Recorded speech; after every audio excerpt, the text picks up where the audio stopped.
Greetings and salutations, and welcome to Curious Formula Live. I'm your host and your moderator, Curious Formula. Thanks for rocking with me today. We're going to jump right into this. We have a lot to talk about, a long way to go, and a short time to get there. So we're going to get there fast. But before we start, you know what we have to do. You have to subscribe. You have to like. You have to comment on our post here.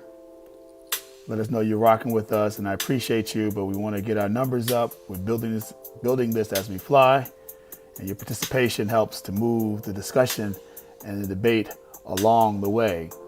So spread the word if you like what you hear, like the content, and let's get it rocking, shall we? Awesome. So as we get closer to election time and election day, we need to start talking about brass tacks and facts. What actually matters, what actually is real.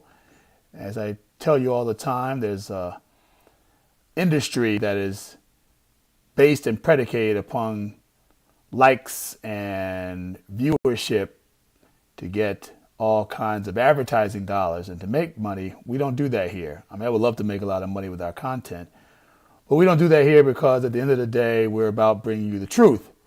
And the truth then was actually happening across the ranker is what's most important to me, hopefully most important to you, and that's why you watch and that's why you rock with us. So the thing that you're not going to hear on most 24-hour cable news channels or any kind of coverage here on YouTube or other content creators who are alt-right and alt-left, they will not tell you the brass tacks and facts of what to watch. They will tell you to watch polls, and they'll make tons of videos talking about polling and why that's important. They will also talk about what campaigns are doing vis-a-vis those polls, and they'll prognosticate back and forth. And those are not the things you need to be watching for. You need to be looking at our first topic of the day, the 11 states you need to watch. And yes, America, 50 states will vote in this election, but only 11 states matter, and they only matter for you to really look at and to examine. But before we get to talking about the 11 states to watch, the 3 quick points I want to point out to you. 3 quick points. One is state polls don't matter anymore. As you remember, if you watched my content a few weeks ago, I told you to stop watching national polls. And national polls had no bearing after the last debate between Kamala Harris and Donald Trump. Now I'm telling you that state polls don't matter anymore. Why? The numbers are not moving that much, and they're not going to move that much. This is a balkanized nation. It's a venomous nation. People are hardwired to their choices at this date, and there's not going to be a lot of movement. Long gone are the days when, hey, Black Uhuru 06 Fred. Long gone are the days where you had people who would give a speech, go on a bus tour, have a great debate, have a bad debate, and numbers change 5 or 6 percentage points. The electorate is balkanized. It is more balkanized than it has ever been probably in the history of the Republic. And so numbers are not going to move that much. And so state polls really don't matter except for the mainstream media trying to get you to click and like and watch their content. As they say today, Trump is doing well. And today, Kamala Harris is doing well. Trump is up in 6 states. Kamala Harris is up in 4 states. It's to keep you glued, and whoever you like, you can grab those polls, grab that analysis, and then feed your algorithm, feed your ideology, feed your group identity with that. I'm wearing my Mets hat. For those who don't know, the Mets are going to the championship for the National League, first time since 2015. And so I'm celebrating with my team. Good looking out, Black Uhuru, for watching that, noticing that. The second point that I want to raise before we talk about the 11 states to watch is what we need to be watching is how and where candidates are campaigning and chasing the votes that they can actually move. And Harris is doing that in certain ways, and Trump is doing it in certain ways too, that I think feeds into the narrative that I've been selling to you all, that Kamala Harris is going to win this race in a convincing fashion, not in a landslide, but she will win the national vote with 53% of the vote, and she will carry at least 4 or 5 of the swing states, the battleground states. Why do I say this? Because if you watch how the Harris campaign is moving, you watch how the Trump campaign is moving, it is giving you more information, more in-your-face information about how the race is actually going than polls. Why? Look at Harris and how she's conducting her campaign the last month, particularly last week and going to next week. She's giving a lot more TV interviews. She was on Colbert last night. She was on Call Her Daddy, a really big million-plus social media platform. She was on Howard Stern, who appeals to white men between the ages of 18 and I would say now it's probably between 30 and 45 years of age, most abundantly. She just gave her interview to 60 Minutes. She hired a rural director to go into rural communities. That's code word for red communities, to try and get votes to lose by less. If you watch my content, you know what that means. You've seen her rev up the evangelicals that have come out for Kamala Harris. You've seen her reach out to Republicans and literally give her a speech at the birthplace of the Republican Party in Ripon, Wisconsin. Just happens to be in a battleground state with Liz Cheney. She's moving money for ads from places like Nebraska and Maine to Georgia and North Carolina. Why? Because she's signaling that she's not worried about states like Maine. She's not worried about states like Nebraska, states that were, Maine and Nebraska. Mainly because those states, Trump was actually doing pretty well there, moving up in those states when Joe Biden was the nominee. And so now she feels comfortable that she can move money around from those states. And then she's got hundreds of offices in various battleground states with thousands of volunteers that are going to very deep communities and canvassing her vote. Juxtapose that to Donald Trump's campaign. Donald Trump has doubled down on the MAGA. He's gone on some TV interviews, but he went on Dave Ramsey. If you know about Dave Ramsey, I'm a follower of Dave Ramsey, about money management issues and making sure you deal with credit and how you grow wealth.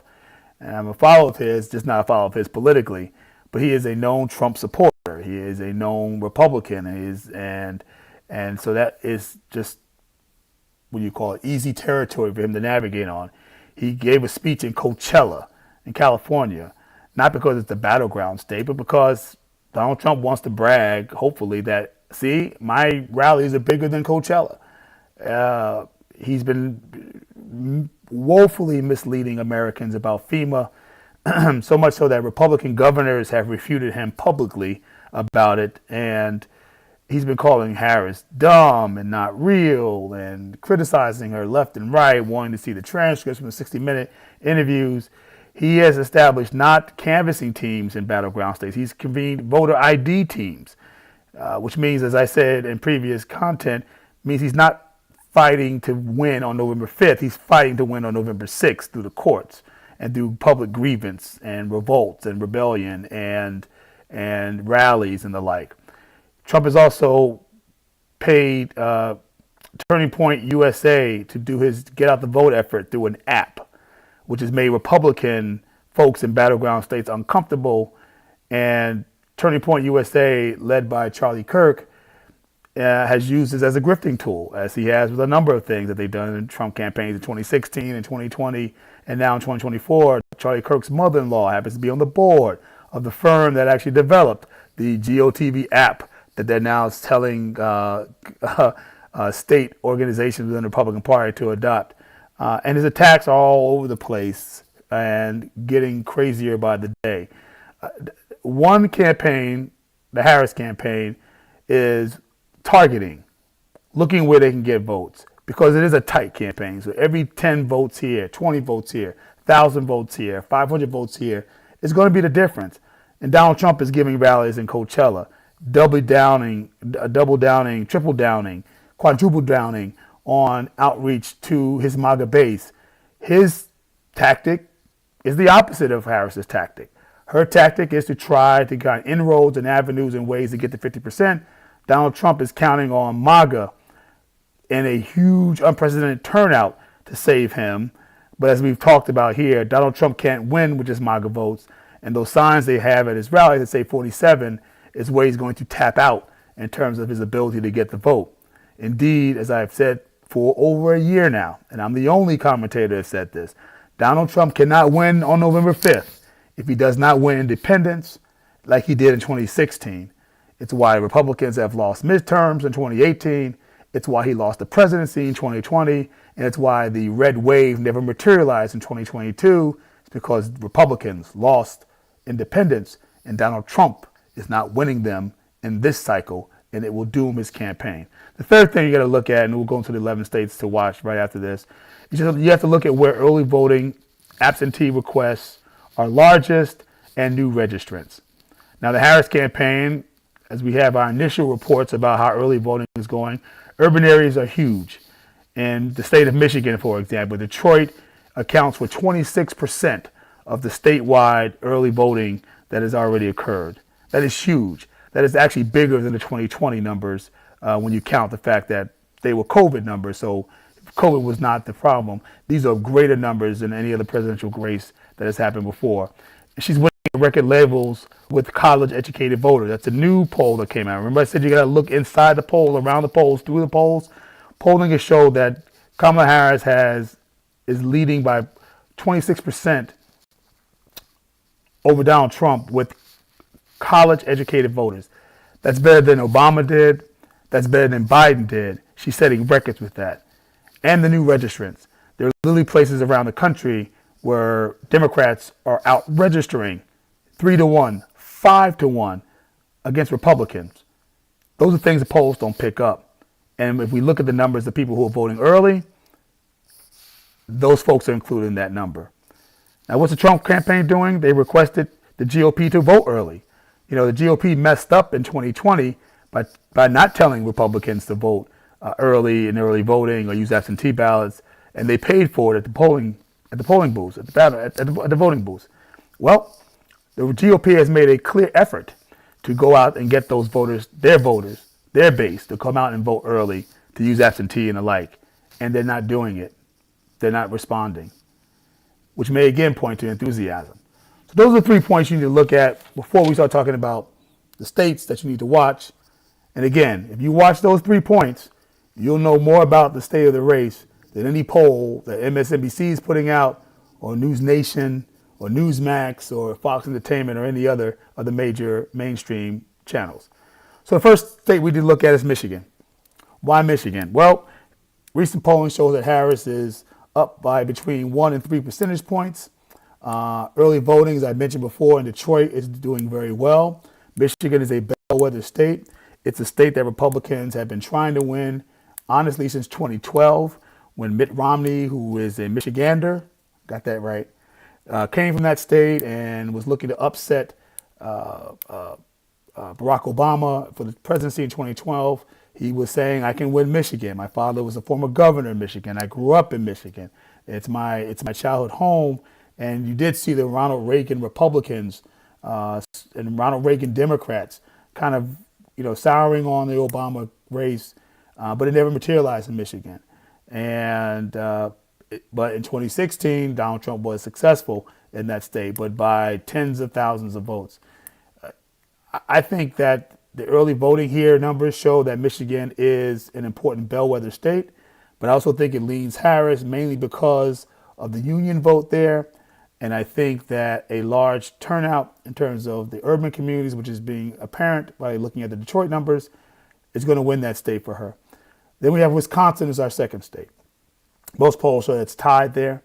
I was very kind of gung-ho that this state was definitely going to go to Kamala Harris. I'm not so sure anymore because I'm watching Senator Tammy Baldwin's numbers in that state. Senator Baldwin is a very popular Democrat senator from Wisconsin, and she was whooping her Republican opponent until about 2 weeks ago, up by 9 points, 10 points in some polls. They're saying it's a dead heat now. And that does not bode well for Kamala Harris. If the popular senator of that state is in a dead heat with the Republican nominee, doesn't say much well about the top of the ticket, who is tied before Baldwin was brought back to lower levels. So Baldwin is up by 9 and is tied. If Baldwin is now tied with a Republican opponent, I don't know what that says about how Kamala Harris is going to do. The third state that's important is Pennsylvania. I would dare say Pennsylvania is the most important state for both people. And Kamala Harris is seemingly up by 3 right now in that race. And you know what they say about Pennsylvania, to give you some perspective. People say in terms of voting patterns that Pennsylvania is Alabama, except for Pittsburgh and Philly. And the voting record, if you look at any kind of breakdown of where the voting is in Pennsylvania, it does break down exactly like that. I suspect that early voting in Pittsburgh and a high turnout in Pittsburgh, a high turnout in Philly, and a high turnout in Philly suburbs, which are mostly, what did I just say earlier, college-educated voters, voters that are Ronald Reagan, mainstream conservative Republicans, that are independents. These are natural pathways and avenues that Kamala Harris can appeal to that have basically turned off Donald Trump. So ultimately, I think Pennsylvania, with the governor, Josh Shapiro, a Democrat, supporting her, and God bless the weird but wonderful Senator Fetterman pushing the levers, I think she narrowly wins Pennsylvania. Our fourth state to watch is North Carolina. Trump is usually tied there or usually up between 1 and 3 percentage points. And turnout is key here for Kamala Harris. People, the last person to win North Carolina as a Democrat was Obama in 2008. He didn't win there again in 2012, and the Democrat has not won there since then. The key is turnout. And if turnout is good amongst Democrats, amongst independents, and maybe it's a handful of Republicans who don't like MAGA, she has a shot there. But the hurricane has thrown a new sort of monkey wrench into the works there. And we don't know how the hurricane, who it cuts harder against in terms of turnout, the Republicans or the Democrats. And that's a key factor to look at for North Carolina. The fifth state that we have to look at is Georgia. Trump is usually up by 1 or it's usually tied. Now, we know the miracle that happened just a few years ago in 2020, where the great state of Georgia elected not 1, but 2 Democrats, an African-American and a Jewish American, harkening back to the old civil rights coalitions that used to march in down the same streets of Atlanta and other places in Georgia together. I'm talking about Rabbi Herschel and Martin Luther King Jr. Can lightning strike twice again? I don't know. But again, Georgia's win for the Democrats is going to be based on turnout and the GOP defectors that, again, the Ronald Reagan mainstream conservative Republicans that are part of the Governor Kemp type Republicans, right? The ones who don't like MAGA, don't like Donald Trump, feel like he insulted their state, harmed their state. Are there more of them this time than there were in 2020? I think so. But the question is going to be about turnout on the Democrat side and what the turnout is going to be on the GOP side. Are Republicans in that state tired of Donald Trump dismissing their governor, dismissing Republicans in that state, and dissing the state of Georgia in general? We'll have to see. But it's a state you need to watch. State number 6 is Arizona. Usually polls show that it's tied or Trump is winning by 1 or 2 percentage points. I think Arizona is going to surprise a lot of people, and I think it's going to go Democrat again. Ruben Gallego, progressive Democrat congressman in a purple-leaning red state like Arizona. Don't forget that Arizona was won by Biden in 2020. It had not been won by a Democrat in like 40 years before then. And everybody assumed that if Kirsten Sinema was not on the ticket as a Democrat, the Democrats were going to lose that seat. And Ruben Gallego, if they were going to nominate another Democrat other than Kirsten Sinema, that Ruben Gallego was way too progressive to be that other Democrat. Well, he is drubbing Carrie Lake, the Republican nominee for Senate there. And that's got to mean good news for not only Kamala Harris, but the Democratic ticket from top to bottom. And I think she pulls out Arizona by 1 or 2 percentage points ultimately. Again, it will depend on turnout. It will depend on independents. And it will depend on GOP defectors. Now, the good news is that there are a lot of GOP MAGA-hating Republicans in Arizona who are in the vein of John McCain, the Maverick. Indeed, John McCain's son has endorsed Kamala Harris, is campaigning with Tim Walz there this weekend, as well as former Senator Flake, Republican from that state as well, who is anti-MAGA. So Arizona, I think, is something interesting to watch. and we need to make sure that it is interesting to watch from both the Trump side and the Harris side. Seventh state is Nevada. Harris is usually up by 1 to 3 percentage points there. Again, nothing much to say about Nevada. It's an odd state. It is a purple state. But I think turnout and independence, again, this is the kind of Western Republicans, the ones who are kind of Ronald Reagan Western Republicans. They believe in big spaces and being mavericks and thinking outside the box. They're not MAGA. And so it seems to me that Nevada, if the turnout is high and independents vote the way they need to, I think you're going to get a sufficient number of Ronald Reagan mainstream conservative Republicans to vote for the ticket. And I think she wins narrowly in Nevada too. Now, on to a bunch of states that the media ignores, because when you hear about the swing states and the battleground states, you hear about 7. I'm going to give you 4 more that you should be looking at for different reasons. One is Texas. Now, can Kamala Harris win Texas? It's doubtful, very doubtful. But she's come within 5 percentage points of Donald Trump, which is interesting because Democrats and progressives have been waiting for Texas to turn blue for at least 10 years now. It's close, right? Beto O'Rourke, former congressman, runs against Ted Cruz, comes within 2.8 percentage points of beating Ted Cruz in red state Texas. Because why are Democrats so about Texas? Because if Texas goes blue, then the Electoral College is a lock for Democrats from now for the next 50 years. And it's close. Just don't know what's going to happen now. But the signs are there.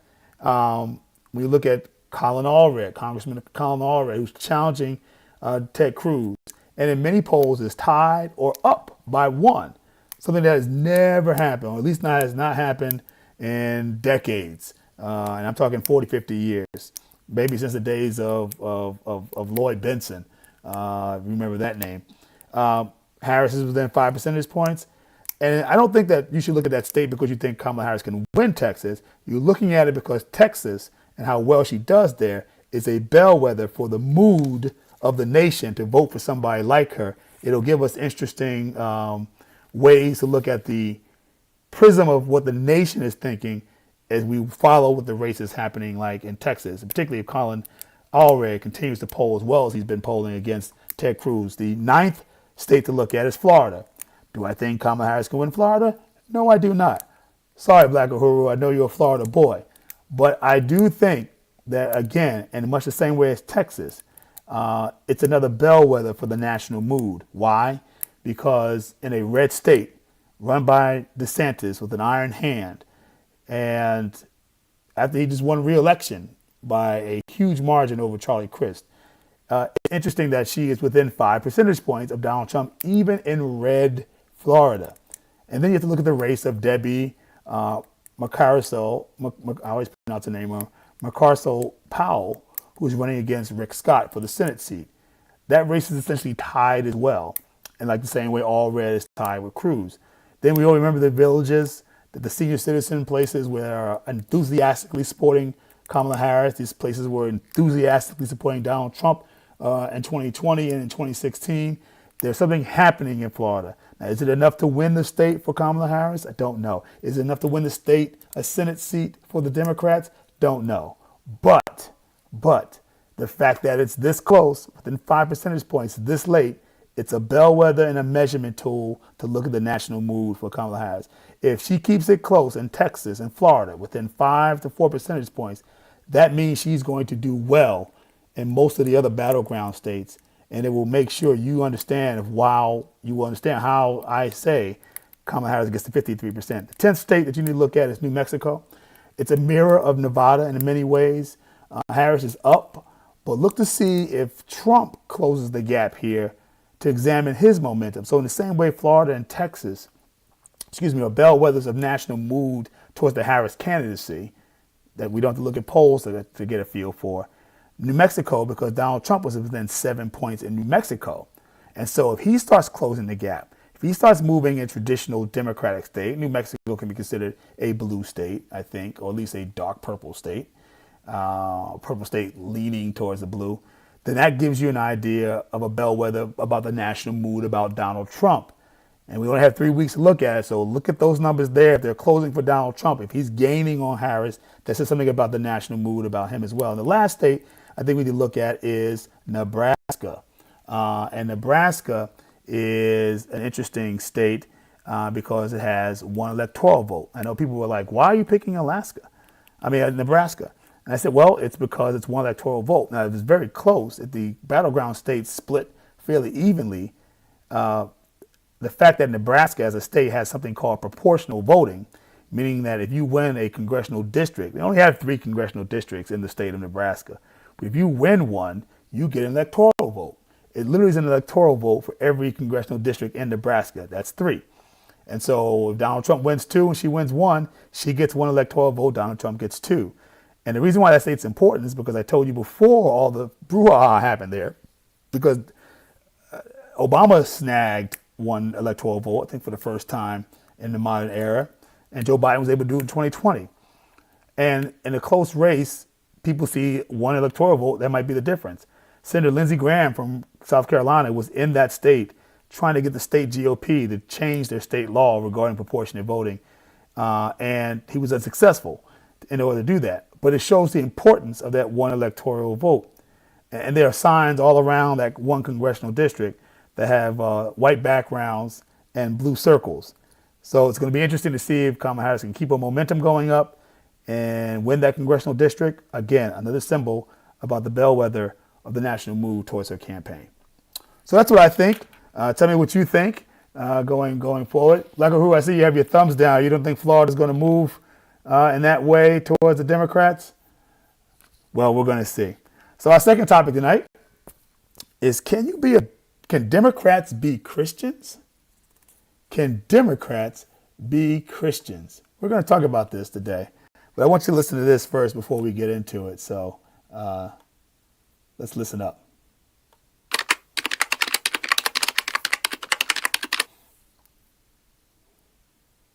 Let's take a phone call. Ron first in Prescott, Arizona, listening on the web. Hi, Ron.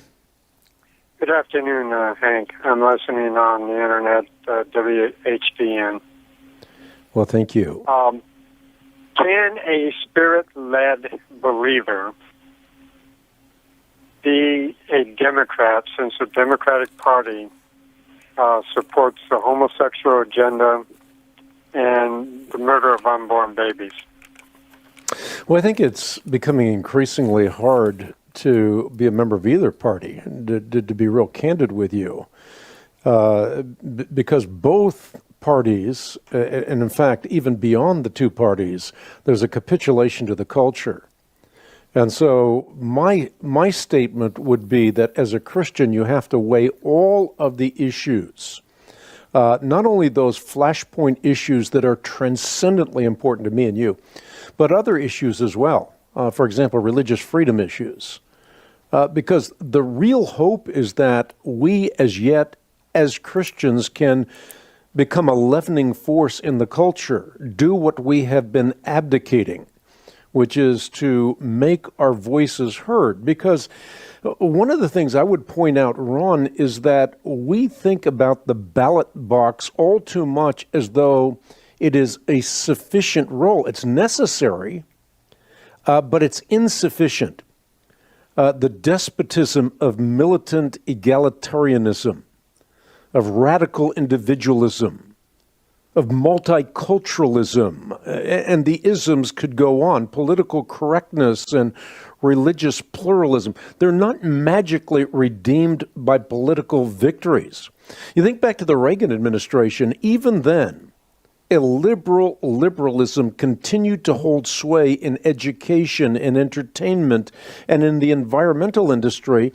And these are industries that create and manipulate and disseminate ideological constructs that are driving Western civilization in a very dangerous direction. So what I'm saying is that the only real solution to a disintegrating Western culture, and I might add a resurgent Islam, is the power of the gospel. Now, Os Guinness once said, the power of the gospel, no matter how dark the times. So I'm certainly not suggesting that we abdicate our responsibility as citizens to make wise choices between parties.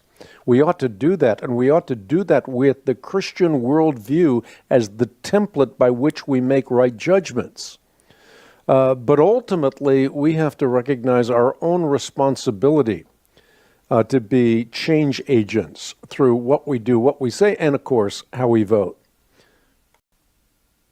So I want to To be, applaud that statement in the sense that when people talk about whether can Democrats be Christians, and I am a Christian, so that's my disclaimer here. I always find it interesting when I hear people say that from the right, because typically it's because of two major issues that they say that. One is abortion, obviously. How can you be a Christian and support a party who has in their platform a commitment to allowing abortion, which we as Christians see as murder of a fetus, of a live child? That's the first one, obviously. And the second one, I think, is this idea of socialism. And, how can you be committed to socialism? Socialism in its most rudimentary, basic definition. And if you read any of the historical economic analysis and explanation of socialism, particularly as pronounced and developed by Karl Marx, it considered religion to be an opiate of the masses. That socialism pushes a government that not only is directly involved in the lives of its citizens by providing all kinds of goods and services at a higher threshold and level than maybe most other governments at that time, it also talked about getting rid of religion, which ergo getting rid of Christianity. Two things I would say to that, and then I'll talk about sort of why I think it's a false equivocation, it's a false choice to say what party should Christians be in, the Republican or Democratic Party, is because when you talk about abortion, I'm somebody who is personally opposed to abortion. I believe it is that life begins at conception. I believe that it is a baby in your womb. But I am also a man, and I will never be forced to carry a child. I am not a woman. And I do believe that all decisions about life, all decisions about your life, the life of others around you, and contemplating illness, sickness, death, life, quality of life, all those things belong or are part of the decision-making rubric of that individual.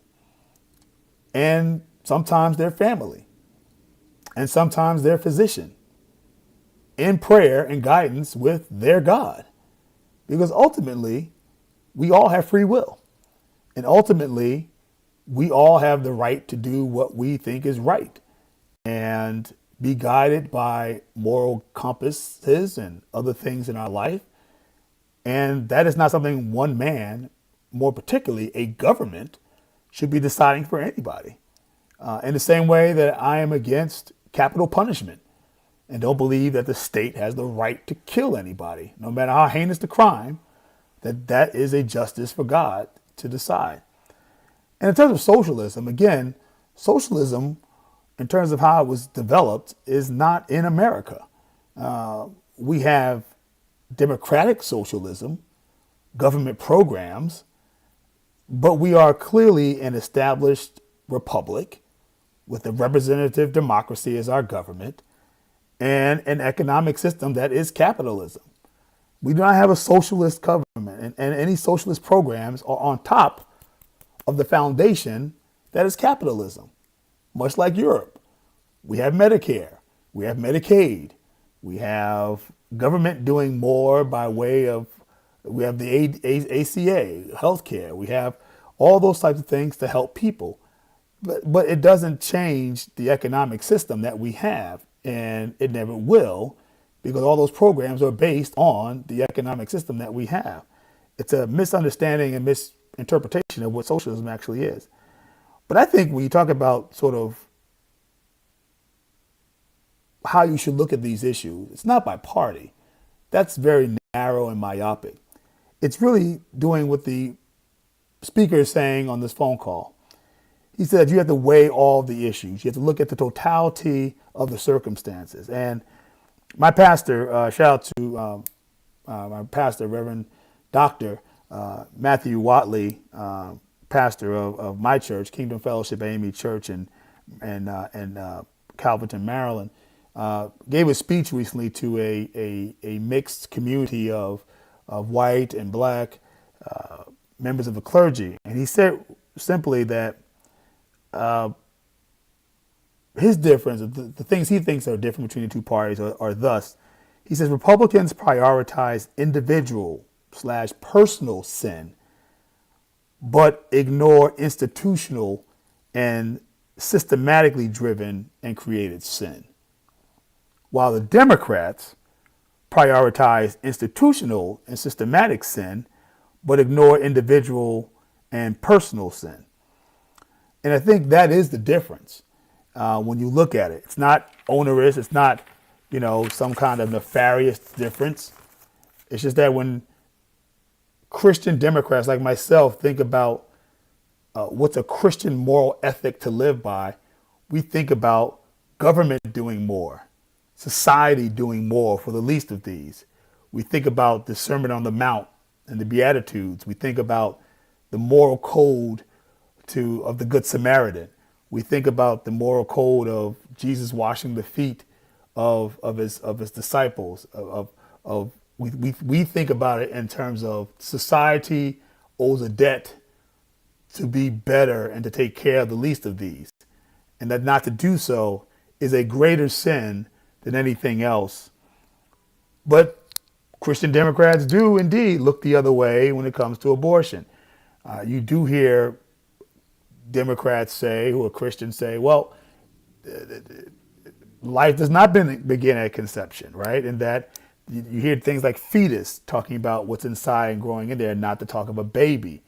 You don't hear a lot of talk about the atrocity and what happens during an abortion, and it's sort of kind of pushing the corner. Likewise, Republicans will hit on abortion and hit on socialism, but they also don't believe the government has a role to play in helping out citizens. It doesn't believe in the systematic racism or prejudice or systematic discrimination being oppressive and need to be challenged by the church. And so, to my pastor's point, we can point fingers at everybody and say you're not doing enough to fight sin on all of these grounds, because if we are true Christians in the best sense of ourselves, we should be fighting institutional, systematic sin and personal, individualized sin, because sin is sin. And until one party or a new party attacks sin in that way, then we are just pointing fingers about political parties because it suits our ideology and our worldview and how we view Christianity, not because we're doing what the Bible says, and certainly not what Jesus directs us to do. Dr. Who says Republicans prioritize personal sin while ignoring institutional sin. Yes, that's exactly what I'm saying. But tell me what you think about that. Lastly, tonight, we're going to talk about my commentary, my way. We like to wrap up our time together by talking about something that's important to me. And we're going to talk today about, I'm not going to play all of this, but just a part of it. The comment that black people are on the Democratic plantation. I want to talk a little bit about that and what that actually means. But first, I want to play this. This was a county that has paid its dues to the state, and the state has deserted us. You don't have food. You don't know where your next meal's going to come from. The politicians are going to have to start telling really hard truths. And the people of West Virginia are owed that.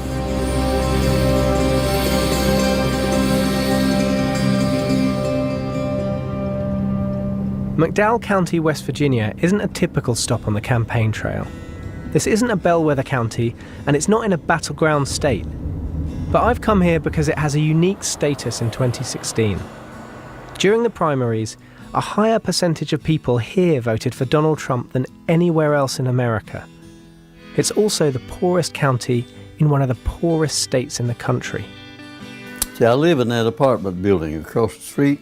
I get up in the morning, come over here at 8, make me some coffee, read my paper, and kill time. Ed Shepard is 92. his gas station stopped pumping in 1995. Up this main street, there wasn't an empty building that didn't have a prosperous business in it. But little by little, they began to close one after the other. And now it's down to a ghost town, a ghost county, really. When was the last time someone stopped and asked you for some help with their Oh, I car? don't know, 4 or 5 days ago, I don't remember exact. Occasionally somebody will pull in the driveway asking for directions, or they're looking for something else in the county. All the good activity is gone, and we're just sitting here now. I want to find more people who are still clinging on in McDowell. I asked for a tour from Sabrina Schrader, an anti-poverty campaigner up for re-election to the House of Delegates in the next-door county. Born and raised in McDowell, she introduces me to people from her childhood. Alma McNeely used to have a good factory job. Now she recycles cans for extra money. When I was little, there was plenty of jobs. You got timbering and coal mines and people at putting in filling stations, working on cars and stuff. Coal fields gone. They done timbered everything out, so that leaves about everybody gone. Where do you pick up cans from? Road, anywheres. How much is it by pound? I think it's 45 cents now. So it's not, I mean, you gotta No. get a lot to get 45 cents. Yeah. It's a lot of work. You always got to start at the bottom of the totem pole. Well, you don't. Or we started out the bottom, so that's where we got to That's start. right. But That's right. rich people, most of them didn't start out the bottom. No, they started at the top and stayed at the top. So it's impossible for them to have our perspective and understand what to do to help millions of poor people when they haven't been poor themselves. They can't design a system that's going to help us. What is the appeal of Donald Trump? People are desperate for hope. Trump says, I'm going to make America great again. And they want to believe something good. They'll do just about anything for a job because they want to feed their families. So they're getting tricked, they're getting manipulated, and they believe things are different than what they are. So I want to stop it there because I think this is an important part here. And it goes right into the conversation we're having about black people on the Democratic plantation. And to those people, I say this: black people are as much on the Democratic plantation as rural white Southerners are on the Republican plantation. And in fact, they get a lot less for their allegiance to the Republican Party. Or you may say in cities like Newark, New Jersey, or Detroit, Chicago, or Oakland, or Houston, or Dallas, or Birmingham, or Jackson, Mississippi, that some kind of way black Democratic politicians have not delivered enough for black people, or black state representatives, or black governors, or even a black president has not delivered enough for black people. I would wager, and I can defend and show and prove, how white Republican Congress people, local elected officials, sheriffs, state reps, governors, senators have delivered less for rural white Southerners that are their constituents than black elected officials have, who are typically Democrat, have done for black people. And where those are urban cities, where elected officials need to do more, these are whole states that have been dedicated to the Republican Party for decades, who have nothing to show for it. What do black Democrats, what do black people have to show for? What do Democrats have to show black people that they've done for us for our support? And I'm a critic that the Democratic Party needs to do more for black people. I don't think anybody is happy with our return on our investment, but it certainly is greater than 45 cents for a pound of cans that this woman has to go fetch out in West Virginia. But black people have gotten from the Democratic Party. Poverty amongst black Americans is down historically because of Democrats. HBCUs, historically black colleges, universities, have more money than ever before because of Democrats. There are more black small businesses created when Democrats are in office. We have black unemployment is the lowest it ever has been under a Democratic president and Democratic vice president. The Democratic president just gave $2.2 billion to black farmers who were historically discriminated against by the Department of Agriculture just this year. There are more black government contracts for black vendors when Democrats are in office and run the White House. There are more Democratic Party black vendors that get contracts than the Republican Party. And there are more black elected officials nationwide than have ever been elected under the Republican Party. And what have rural Southern whites gotten in states like Mississippi and Alabama and Tennessee and Louisiana and Arkansas and South Carolina and North Carolina? Well, they've gotten more poverty. And they receive more welfare per capita, more SSI, than anybody black or minority or a person of color in inner cities. Howard Dean, when he ran for president in 2004, said quite emphatically that those voters, the voters that the women and men you see in this video, those are Democratic voters. They just don't know it. The person who drives the pickup truck with the Confederate flag and the gun rack on top of his truck is a Democratic voter. He just doesn't know it because he's been fed a steady diet of gays, guns, and God. And as long as he feels those elected officials stand with him on that or stand with her on that, then they'll get that vote. But they definitely have less health care than offered in black-run, Democratic-run urban communities. They have no industry. You've heard that just from the people in this video. There's no industry. There's no infrastructure. You see the dirt roads, lack of bridges. They have the worst schools. If you look at the NAEP results, which is the statewide ranking of how schools are doing public education, the states I mentioned before, the Mississippis, the Alabamas, the Arkansas, the North Carolina, the South Carolinas, the Louisianas, are always last or close to last. They're always in the lower 40s compared to states like California and New Jersey and New York, these so-called blue states. They have a fentanyl crisis, a drug crisis that rivals anything that happens in urban communities in terms of crack and cocaine. They have dying industries, as has been shown, no job retraining. You heard one person say in this video that there's no more coal. Well, you still saw a sign there that said, elect this person and he's going to protect your coal jobs. When he can't, when he won't. And he won't provide any training for new jobs, and they won't support alternative energy sources, which could be jobs in places like West Virginia and Mississippi, the jobs of the future that can't be exported outside of the nation. But there's no interest in doing that from their Republican leadership.